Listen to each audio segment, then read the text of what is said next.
یسوع نے اس سے کہا، کیا میں نے تجھ سے کہا نہ تھا کہ اگر تو ایمان لائے گی تو خدا کا جلال دیکھے گی؟ بس انہوں نے اس پتھر کو ہٹا دیا۔ پھر یسوع نے آنکھیں اٹھا کر کہا، اے باپ، میں تیرا شکر کرتا ہوں کہ تو نے میری سن لی، اور مجھے تو معلوم تھا کہ تو ہمیشہ میری سنتا ہے، مگر ان لوگوں کے باعث جو آس پاس کھڑے ہیں میں نے یہ کہا تھا، تاکہ وہ ایمان لائیں کہ تو ہی نے مجھے بھیجا ہے۔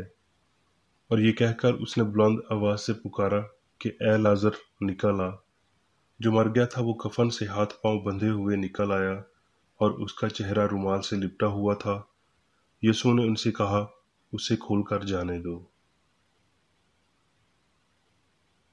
یوحنا: میں تم سے سچ کہتا ہوں کہ جو میرا کلام سنتا ہے اور میرے بھیجنے والے کا یقین کرتا ہے، ہمیشہ کی زندگی اس کی ہے، اور اس پر سزا کا حکم نہیں ہوتا، بلکہ وہ موت سے نکل کر زندگی میں داخل ہو گیا ہے۔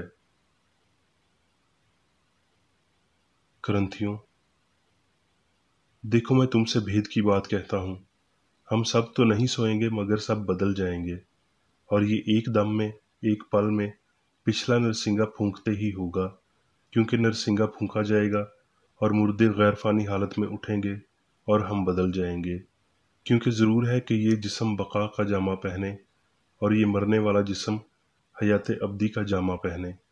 اور جب یہ فانی جسم بقا کا جامہ پہن چکے گا اور یہ مرنے والا جسم حیات ابدی کا جامہ پہن چکے گا، تو وہ قول پورا ہوگا جو لکھا ہے کہ موت فتح کا لقمہ ہو گئی۔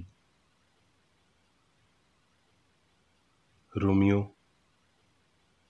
اب وہ گھڑی آ پہنچی کہ تم نیند سے جاگو، کیونکہ جس وقت ہم ایمان لائے تھے اس وقت کی نسبت اب ہماری نجات نزدیک ہے۔ کلسیوں: پس جب تم مسیح کے ساتھ جلائے گئے تو عالم بالا کی چیزوں کی تلاش میں رہو، جہاں مسیح موجود ہے اور خدا کی دہنی طرف بیٹھا ہے۔ عالم بالا کی چیزوں کے خیال میں رہو، نہ کہ زمین کی چیزوں کے، کیونکہ تم مر گئے اور تمہاری زندگی مسیح کے ساتھ خدا میں پوشیدہ ہے۔ جب مسیح جو ہماری زندگی ہے ظاہر کیا جائے گا تو تم بھی اس کے ساتھ جلال میں ظاہر کیے جاؤ گے۔ پطرس: ہمارے خداوند یسوع مسیح کے خدا اور باپ کی حمد ہو، جس نے یسوع مسیح کے مردوں میں سے جی اٹھنے کے باعث بڑی رحمت سے ہمیں زندہ امید کے لیے نئے سرے سے پیدا کیا، تاکہ ایک غیر فانی اور بے داغ اور لازوال میراث کو حاصل کریں۔ وہ تمہارے واسطے آسمان میں محفوظ ہے، جو خدا کی قدرت سے ایمان کے وسیلہ سے اس نجات کے لیے جو آخری وقت میں ظاہر ہونے کو تیار ہے حفاظت کیے جاتے ہو، کیونکہ تم فانی تخم سے نہیں بلکہ غیر فانی سے، خدا کے کلام کے وسیلہ سے جو زندہ اور قائم ہے، نئے سرے سے پیدا ہوئے ہو۔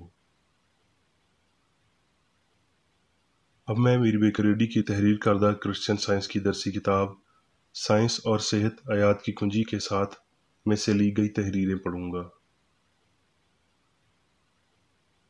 سائنس اور صحت۔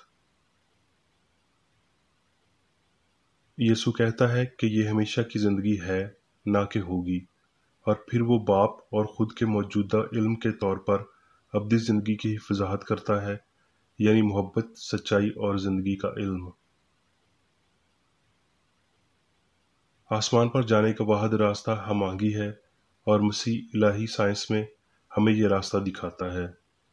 اس کا مطلب خدا، اچھائی اور اس کے عکس کے علاوہ کسی اور حقیقت کو نہ جاننا، زندگی کے کسی اور ضمیر کو نہ جاننا ہے، اور نام نہاد درد اور خوشی کے احساسات سے برتر ہونا ہے۔ آسمان، ہم آہنگی، روح کی سلطنت، الہی اصول کی حکومت، روحانیت، راحت، روح کا ماحول۔ گناہگار بدی کرنے سے خود کے لیے دوزخ بناتا ہے، اور مقدس نیک کام کرنے سے اپنا فردوس بناتا ہے۔ آسمان یعنی ہستی کی ہم آہنگی پر پہنچنے کے لیے ہمیں الہی اصول کی ہستی کو سمجھنا ہوگا۔ خود کی منسوخی، جس کے وسیلہ ہم غلطی کے ساتھ اپنی جنگ میں اپنا سب کچھ سچائی یا مسیح کے حوالے کر دیتے ہیں، کرسچن سائنس کا دستور ہے۔ یہ دستور وضاحت کرتا ہے خدا کی بطور الہی اصول، یعنی زندگی باپ کی پیش کردہ، بطور سچائی بیٹے کی پیش کردہ، اور بطور محبت ماں کی پیش کردہ۔ ہر بشر کو کسی نہ کسی وقت، یہاں یا آخرت میں، خدا کے مخالف طاقت پر فانی عقیدے کے ساتھ نمٹنا اور اسے فتح کرنا چاہیے۔ اگر اصول، دستور اور انسانی ہستی کا اظہار بشر پر موت کی فتح سے قبل کم سے کم سمجھے جائیں تو وہ واحد تجربے کے باعث وجودیت کے معیار پر روحانی طور پر بلند نہیں ہوں گے، بلکہ اتنے ہی مادی رہیں گے جتنے تبدیلی سے پہلے تھے، یعنی ابھی بھی زندگی کے روحانی فہم کی بجائے مادی فہم کے وسیلہ اور خود غرض اور کمتر مقاصد کے ساتھ خوشی تلاش کرتے ہوئے۔ اگر تبدیلی، جسے موت کہا جاتا ہے، گناہ، بیماری اور موت کے یقین کو تباہ کر دیتی ہے، تو اس شکست کے موقع پر خوشی فتح مند ہوتی ہے اور ہمیشہ کے لیے مستقل ہو جاتی ہے، لیکن ایسا ہوتا نہیں۔ کاملیت صرف کاملیت سے ہی حاصل ہوتی ہے۔ وہ جو ناراست ہیں تب تک ناراست ہی رہیں گے جب تک الہی سائنس میں مسیح یعنی سچائی تمام تر گناہ اور جہالت کو تلف نہیں کرتا۔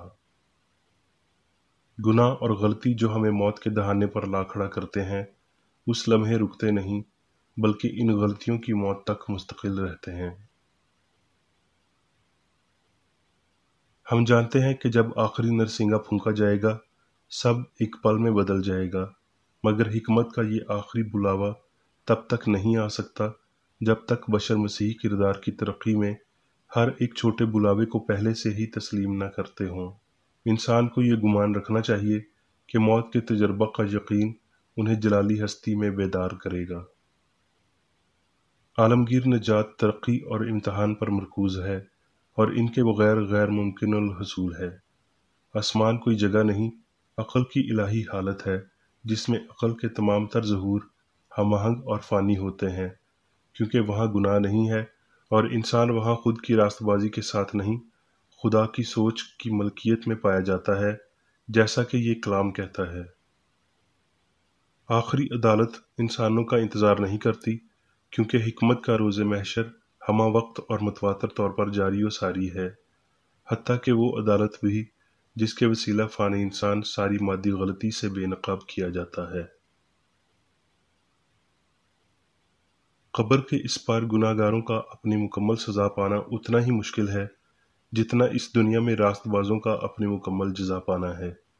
یہ فرض کرنا بے فائدہ ہے کہ بدکار آخری لمحے تک اپنے جرائم پر خوش ہو سکتے اور پھر اچانک انہیں معافی مل جائے اور آسمان میں بھیج دیا جائے، یا محبت کا ہاتھ ہماری نیکی کرنے کی کوششوں کے عوض محض مشقت، قربانی، صلیب اٹھانے، بے شمار مصائب اور تضحیق کے ساتھ ہمارے مقاصد پورے کرنے سے مطمئن ہو۔ یسوع نے لازر کے بارے میں کہا، ہمارا دوست لازر سو گیا ہے، میں اسے جگانے جاتا ہوں۔ یسوع نے لازر کو اس فہم کے ساتھ بحال کیا کہ لازر کبھی مرا نہیں تھا، نہ کہ اس بات کو تسلیم کرتے ہوئے کہ اس کا بدن مر گیا تھا اور وہ پھر زندہ ہو گیا۔ اگر یسوع یہ مانتا کہ لازر اپنے بدن میں جیتا تھا یا مر گیا، تو ہمارا مالک ایمان کے بالکل اسی مقام پر کھڑا ہوتا جہاں وہ لوگ تھے جنہوں نے لازر کو دفنایا تھا، اور وہ اسے بازیافت نہ کر پاتا۔ یسوع کی موت کے بعد اس کی نہ بدلنے والی جسمانی حالت نے تمام تر مادی حالتوں پر سر بلندی پائی، اور اس سر بلندی نے اس کے آسمان پر اٹھائے جانے کو واضح کیا اور بغیر غلطی کے قبر سے آگے ایک امتحانی اور ترقی یافتہ حالت کو ظاہر کیا۔ یسوع راہ تھا، یعنی اس نے سب انسانوں کے لیے راہ استوار کی۔ اس کے آخری اظہار میں، جسے آسمان پر اٹھایا جانا کہا جاتا ہے، جس نے یسوع کی زمینی زندگی کو ختم کیا، وہ اپنے شاگردوں کے جسمانی علم سے اونچا ہو گیا اور مادی حواس نے مزید اسے نہ دیکھا۔ جب ہستی کو سمجھ لیا جاتا ہے تو زندگی کو نہ مادی نہ محدود سمجھا جائے گا، بلکہ اسے بطور لامحدود، بطور خدا عالمگیر اچھائی سمجھا جائے گا، اور یہ عقیدہ نیست ہو جائے گا کہ زندگی یا عقل ہمیشہ متناہی شکل میں اور بدی میں اچھی رہی ہے۔ پھر یہ سمجھ لیا جائے گا کہ روح کبھی مادے میں داخل نہیں ہوئی اور اسی لیے مادے سے کبھی پروان نہیں چڑھی۔ جیسے ایک درخت واپس اپنے بیج میں نہیں آ سکتا، انسان بھی جب روحانی ہستی میں اور خدا سے متعلق فہم میں بڑھتا ہے تو وہ مادے میں مزید شراکت نہیں رکھ سکتا اور نہ اس میں لوٹ کر جا سکتا ہے۔ نہ ہی انسان جسمانی دکھائی دے گا، بلکہ وہ ایک انفرادی شعور ہوگا جس کی خاصیت الہی روح بطور خیال ہوگی، نہ کہ بطور مادہ ہوگی۔ دکھوں کے، گناہ کرنے کے، مرنے کے عقائد غیر حقیقی ہیں۔ جب الہی سائنس کو عالمگیر طور پر سمجھا جاتا ہے تو ان کا انسان پر کوئی اختیار نہیں ہوتا، کیونکہ انسان لافانی ہے اور الہی اختیار کے وسیلہ جیتا ہے۔ نفسی دور کے دوران قطعی کرسچن سائنس کو اس تبدیلی سے پہلے حاصل نہیں کیا جا سکتا جسے موت کا نام دیا گیا ہے، کیونکہ جسے ہم سمجھ نہیں پاتے اسے ظاہر کرنے کی طاقت ہم میں نہیں ہے، مگر انسانی خودی کو انجیلی تبلیغ ملنی چاہیے۔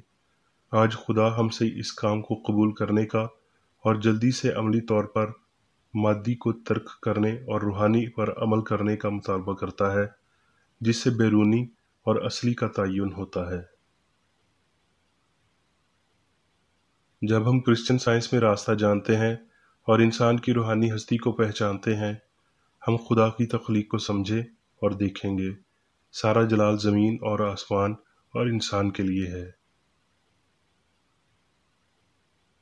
یہ نئی پیدائش ہر لمحہ جاری رہتی ہے جس میں انسان فرشتوں، خدا کے حقیقی خیالات، ہستی کے روحانی فہم کو بہلاتے ہیں۔ اب میں بیر بیکر ایڈی کی جانب سے چرچ مینول میں دیے گئے روزانہ کے 3 فرائض پڑھوں گا۔ روزمرہ کی دعا۔ اس چرچ کے ہر رکن کا یہ فرض ہے کہ ہر روز یہ دعا کرے: تیری بادشاہی آئے، الہی حق، زندگی اور محبت کی سلطنت مجھ میں قائم ہو اور سب گناہ مجھ سے خارج ہو جائیں، اور تیرا کلام سب انسانوں کی محبت کو وافر کرے اور ان پر حکومت کرے۔ مقاصد اور اعمال کا ایک اصول۔ نہ کوئی مخالفت، نہ ہی کوئی محض ذاتی وابستگی مادری چرچ کے کسی رکن کے مقاصد یا اعمال پر اثر انداز ہونے چاہیے۔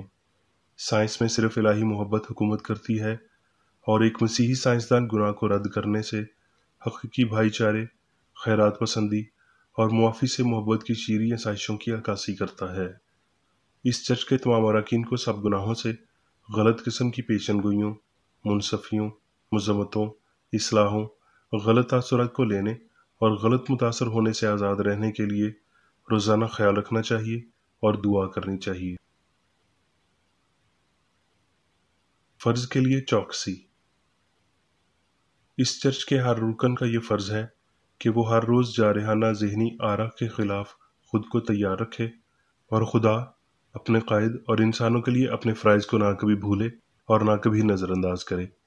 اس کے کاموں کے باعث اس کا انصاف ہوگا، وہ بے قصور یا قصوروار ہوگا۔